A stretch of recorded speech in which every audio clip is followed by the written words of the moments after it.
At Arlington's tomb of the unknown soldier, a Russian general's arrogance sparks a tense showdown with Sentinel Marcus Tate. One bold move threatens sacred ground. Will discipline prevail? Dive into the silent Sentinel for a gripping tale of honor. Before we continue this story, let us know where you're watching from. If you enjoy stories like this, subscribe to the channel, because tomorrow we have another special story for you. A thin veil of mist hung over Arlington National Cemetery, softening the edges of the white headstones that stretched across the Virginia hills. It was a crisp autumn morning, and the air carried a solemn weight as diplomats, military officers, and dignitaries gathered for an international memorial ceremony at the tomb of the unknown soldier. The distant notes of a trumpet, mournful and clear, echoed through the grounds, signaling the start of the event. The ceremony honored not just American fallen, but all soldiers lost in conflicts worldwide, the gesture of unity in a fractured world. Corporal Marcus Tate, known as Mark to those close to him, stood at his post as a tomb guard of the 3rd Infantry Regiment, the Old Guard. At 28, Marcus, a black soldier from Atlanta, was a study in discipline. His black uniform pressed to razor-sharp perfection, his white-gloved hands gripping his M14 rifle with unwavering precision. His service cap framed a face set in the Sentinel's 1,000-yard stare. Eyes fixed on the horizon, unmoved by the mist that clung to his polished boots, each movement of his guard change was a sacred ritual. 21 steps, a pause of 21 seconds, a crisp turn, and repeat. The rhythm was more than duty, it was a heartbeat, a tribute to the unknowns who rested beneath the marble slab before him. Marcus had earned his place as a tomb guard after 3 tours in Afghanistan, where the chaos of war had left scars both visible and hidden. A faint line across his right shoulder marked a shrapnel wound from Helmand, but the deeper wounds were memories of friends who never made it home.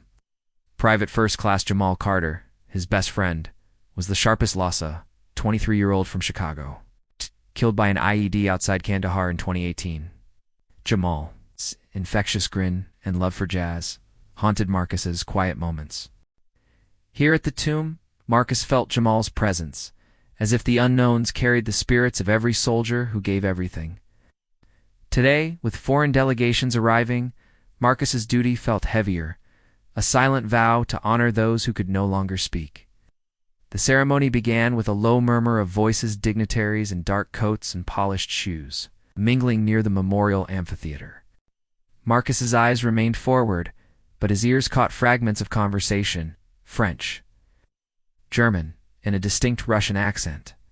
The Russian delegation, led by General Dmitry Volkov, had arrived with a small entourage. Volkov, a towering figure in his mid-50s, cut an imposing silhouette in his crisp uniform. Medals from campaigns in Syria and Ukraine glinting on his chest. His broad shoulders and sharp jawline exuded authority. But his gray eyes held a glint of arrogance, scanning the plaza like a predator assessing unfamiliar terrain.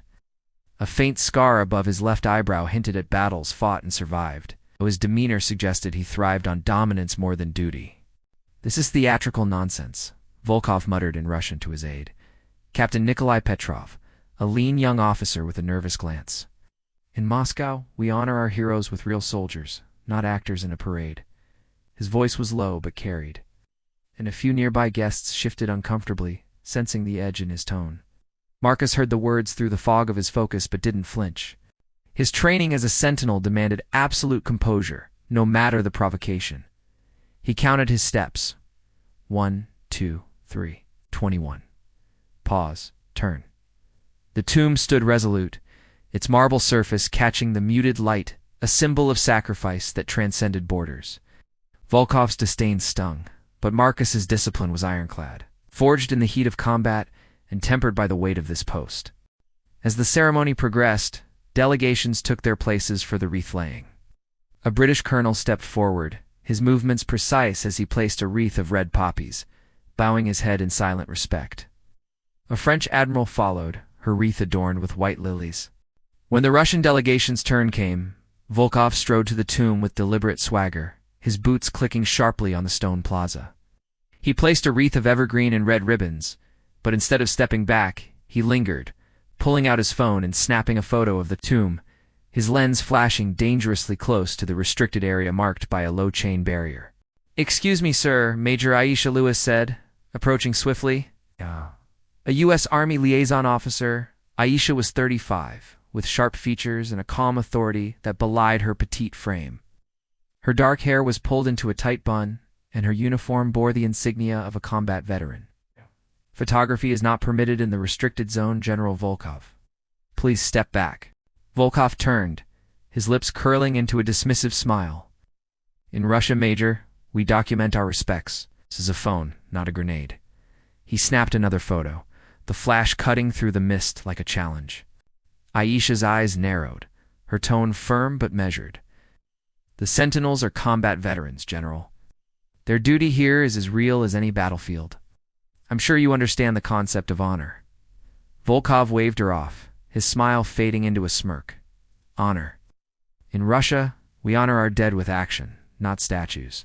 He rejoined his delegation, leaving a Shah to exchange a glance with a nearby American officer. Captain Nikolai leaned toward Volkov, whispering, "Should we respect their rules, sir? They seem sensitive about this." Volkov scoffed, his voice low but audible. This is America's obsession with ceremony over substance. Let them play their games. We're here to show Russia's strength, not to bow to their rituals. Marcus's grip on his rifle tightened, the only sign of the anger simmering beneath his discipline. He'd faced worse in Afghanistan, taunts from insurgents, distrust from locals.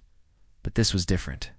The tomb wasn't just a monument. It was a promise to men like Jamal, a vow that their sacrifice would never be forgotten. Volkov's words were a jab at that promise. But Marcus's training held firm. 21 steps, 21 seconds, turn. At the guard post, Sergeant Javier Ruiz, another tomb guard waiting for his rotation, caught Marcus's eye. Javier, 29, stocky with a quick grin and a knack for diffusing tension, mouthed, "This guy thinks he's in a spy movie or what?" His humor eased Marcus's tension, but only slightly. Javier, a Puerto Rican from San Juan, had served with Marcus in Afghanistan. Their bond was forged in the chaos of war. Javier's levity was a lifeline, but Marcus's focus remained on the tomb. The ceremony continued with speeches from an American general who spoke of shared deeds and representative who called for unity. Marcus's discipline never wavered, but he sensed Volkov's restless energy, the general's movements disrupting the solemnity. As the crowd dispersed for a brief recess, Volkov approached the tomb again, this time holding a glass of water from the refreshment table. He stood just outside the chain barrier, staring at Marcus with a mix of curiosity and contempt. "You soldier," Volkov said in English, his accent thick but clear. "How long do you stand here pretending to be a statue? Do they pay you extra for silence?" Marcus didn't respond. His eyes locked on the horizon. Sentinel's code was explicit. No interaction unless protocol was violated. His mind drifted to Jamal, to the day they'd shared a laugh over Mr. Ease in Kabul, Jamal joking about opening a jazz club back home. The memory grounded Marcus, keeping his focus sharp. Volkov smirked, switching to Russian. "In my country, we train soldiers to fight, not to pose like mannequins." He sipped his water, then deliberately set the glass on the chain barrier, a clear violation of the no-contact rule. "Perhaps you can hold this for me, since standing still is your great talent." A few guests nearby exchanged uneasy glances, sensing the provocation. Aisha, standing with a group of diplomats, started toward Volkov, her boots clicking on the stone. "General Volkov," she said, arriving swiftly, "please remove the glass and step back. You're in a restricted area." Volkov's smile widened, but he didn't move. "Major, I am a general of the Russian Federation. I do not take orders from liaison officers." He turned to Marcus. "Or from silent dolls in fancy uniforms." Aisha's voice hardened, her patience thinning. "This isn't about rank, sir. It's about respect for the fallen. Remove the glass, or I'll have security do it for you." Volkov laughed, loud enough to draw more eyes. "Respect? I respect real soldiers, not this circus." He gestured at Marcus, his voice rising. "Tell me, soldier, do you even speak? Or are you trained to be mute like a trained dog?" Javier, still at the guard post, muttered under his breath, "Man, this guy's begging for a reality check." But Marcus remained motionless, his discipline a wall against Volkov's taunts. The general's glass sat on the barrier, a small but deliberate insult to the tomb's sanctity. Marcus's mind raced, balancing his duty to remain silent with the need to protect the tomb's honor. He couldn't let this escalate, not here, not today. Ambassador Sofia Petrova, the Russian diplomat, approached, her face a mask of controlled concern. A poised woman in her mid-40s, Sofia carried herself with the grace of a seasoned negotiator. "General Volkov," she said in Russian, her tone firm but diplomatic. "This is not the place for such behavior. You're risking an international incident. Please step back." Volkov shrugged, his eyes still on Marcus. "An incident? I am merely testing the famous American discipline, Sofia." He leaned closer to the barrier, his voice dropping to a taunt. "In Syria, I led men who died for their country. What do you know of sacrifice, standing here in your polished boots, playing guard for tourists?" Marcus's heart pounded, memories flooding back not just of Jamal, but of a Russian soldier, Sergeant Yuri Kuznetsov. It saved Marcus's life during a joint operation in Syria in 2019. Marcus's unit had been embedded with Russian Spetsnaz to clear an ISIS stronghold near Deir Uzizer. During a firefight, Yuri had pushed Marcus out of the way of a sniper's bullet, taking the hit himself. Marcus saw Yuri's face and his mind-green eyes wide with pain, a faint nod as he fell. Marcus had learned Russian in the months that followed, a tribute to Yuri's sacrifice, a way to carry his memory. Volkov's words cut deep, questioning the very honor Marcus stood for, but his training held. 21 steps, 21 seconds. Turn. Aisha stepped between Volkov and the barrier, her voice now steel. "General, I'm asking you one last time. Remove the glass and step back, or I'll call security. This is your final warning." Volkov's smile faded, replaced by a cold stare. "You threaten me, Major?" "I have NATO clearance. I'm Russia's representative." He turned to Marcus, switching back to English. "You soldier, move the glass for me." "That's an order from a superior officer under international protocol." The crowd grew quieter, the tension palpable. Marcus's mind raced. Volkov was baiting him, trying to break his discipline to prove American ceremony was hollow. But the tomb guard's oath was clear: protect the tomb no matter the cost. Marcus continued his march, ignoring the general's command, his steps echoing in the silence. Volkov's face reddened, his voice rising. "This is disrespect to Russia. In my army, a soldier who ignores a general is court-martialed." He pointed at Marcus, his metals clinking. "You will acknowledge me, or I will report this to your Pentagon." Ambassador Petrova placed a hand on Volkov's arm, her voice urgent. "Dmitry, enough. You're embarrassing our delegation." The Kremlin explicitly warned against provocations. "Step back now." Volkov shook her off, his focus locked on Marcus. "Ow." "Sofia, I will not be silenced by American pageantry. This is a matter of respect for Russia's military honor." He reached for the chain barrier, his fingers brushing the metal as he prepared to step over it. "This is a symbol, nothing more. I will prove it." The moment Volkov's hand touched the barrier, Marcus's training took over. In a fluid motion, he broke his march, stepping forward with the precision of a machine. His rifle remained at his shoulder, but his presence filled the plaza, commanding attention. "General Volkov," he said, his voice steady and clear, cutting through the mist. "Touching the restricted area of the tomb of the unknown soldier is a violation of Arlington's security protocol, 4.2. This is sacred ground, dedicated to those who gave their lives for freedom. Step back immediately, or you will be removed." The plaza fell silent, the weight of Marcus's words hanging heavy. Volkov froze, his hands still on the chain, stunned that the statue had spoken. His gray eyes widened, then narrowed. But before he could respond, Marcus continued, switching to flawless Russian. "Furthermore, General, your actions dishonored not only American soldiers, but also the Russian soldiers who fought and died alongside us. I served in Syria in 2019 with your Spetsnaz, near Deir Uzizer. I knew Sergeant Yuri Kuznetsov, who died saving my life from a sniper's bullet. This tomb honors him and every soldier, American or Russian, who never came home." Volkov's jaw dropped, his arrogance crumbling under the shock of Marcus's Russian and the mention of Yuri. The crowd murmured, diplomats and officers exchanging glances. Aisha's eyes widened, a mix of surprise and pride. Javier, at the guard post, whispered, "Damn, Mark, you just dropped a bomb." Marcus's voice remained calm, but his words carried fire. "Your rank demands respect, General, but the tomb demands more. It demands reverence for every soldier who paid the ultimate price. Yuri Kuznetsov was a hero. Jamal Carter, my friend, was a hero. That's why I stand here. Why we all stand here. Step back, sir, or you will force our hand. Volkov's face flushed, a muscle twitching in his cheek. He opened his mouth to retort, but the truth in Marcus's words hit like a physical blow. Yuri Kuznetsov had been one of his men, a Spetsnaz sergeant whose loss had shaken Volkov's unit. The general had attended Yuri's funeral in St. Petersburg, had seen his widow's tears. Marcus's mention of him in perfect Russian stripped Volkov of his bravado. His hand fell from the barrier, and he took a step back, his shoulders slumping as the weight of his actions settled. Ambassador Petrova seized the moment, her voice cutting through the silence. General Volkov, you will return to the delegation area now? She turned to Aisha, her tone formal but sincere. Major Lewis, I apologize for this breach. It will not happen again.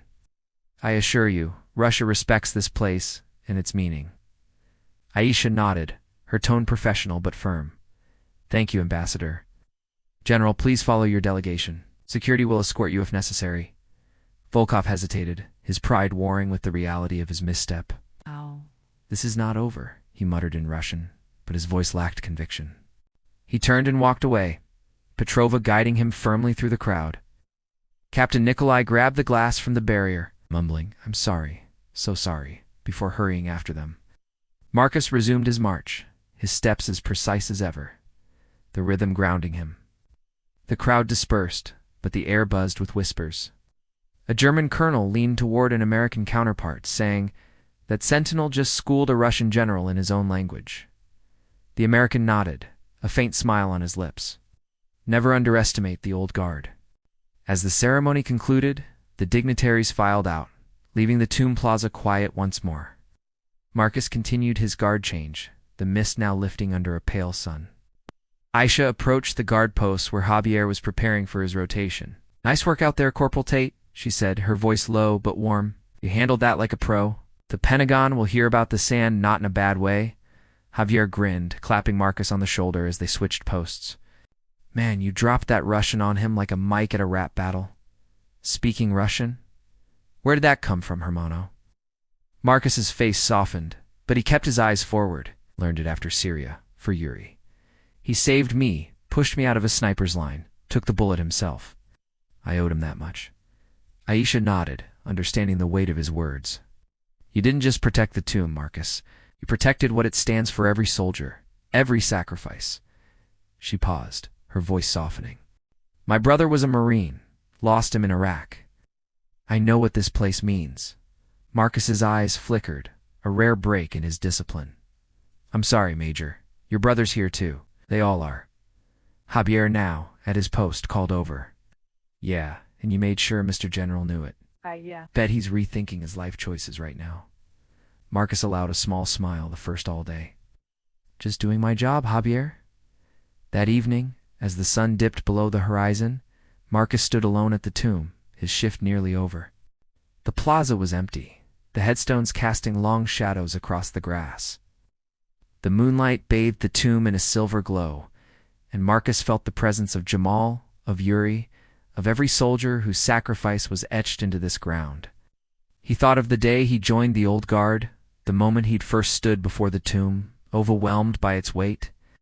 His mother, a civil rights advocate who'd marched in Atlanta, had told him, Son, some duties carry the weight of history. You stand for those who can't anymore. Marcus had carried those words ever since. Javier and Aisha joined him after the final guard change, the three standing in the moonlight. Javier broke the silence, his voice quieter than usual. You know, my abuelo fought in Vietnam. He always said Arlington's the one place where politics don't matter, just honor. Today, Mark, you proved it. Aisha smiled, handing Marcus a folded letter from Ambassador Petrova. She sent it to the old guard commander. It's an apology and a thank you. She says Russia will review protocol training for future delegations thanks to you. Marcus took the letter, tucking it into his pocket without reading it. Doesn't matter what they say. Matters what we do. He paused, his voice low. Oh. Yuri deserved better than that. So did Jamal. Javier nodded, his grin fading. Yeah, hermano. But you gave them both their due today. That's what counts. Aisha looked at the tomb, her eyes distant. My brother Malik, he'd have liked you, Marcus. He was all about duty, said. It's what keeps us human, even in the worst times. You reminded me of him today. Marcus didn't respond, his eyes on the tomb. The marble seemed to pulse with quiet strength, a testament to the unknowns, and to men like Jamal, Yuri, and Malik. He felt their presence, a steady hand on his shoulder, guiding his steps. As they walked back to the barracks, the trumpet's notes echoed in Marcus's mind, a reminder of why he stood guard. The tomb of the unknown soldier was in Tejas marble and stone. It was the heart of a nation, and of every nation that shared the cost of freedom. Marcus's steps were lighter now, his duty clearer than ever. He thought of his mother, of Jamal's grin, of Yuri's nod in that final moment. They were all here, in every step he took, every pause, every turn. To anyone listening, come to Arlington. Walk these grounds. Feel the weight of sacrifice, American, Russian, and beyond. Stand before the tomb and hear the silence. It speaks louder than words. Share this story with someone who believes in honor, who knows that some things are worth standing for, no matter the cost. The Sentinels will be here, 21 steps at a time, keeping the promise for those who gave everything.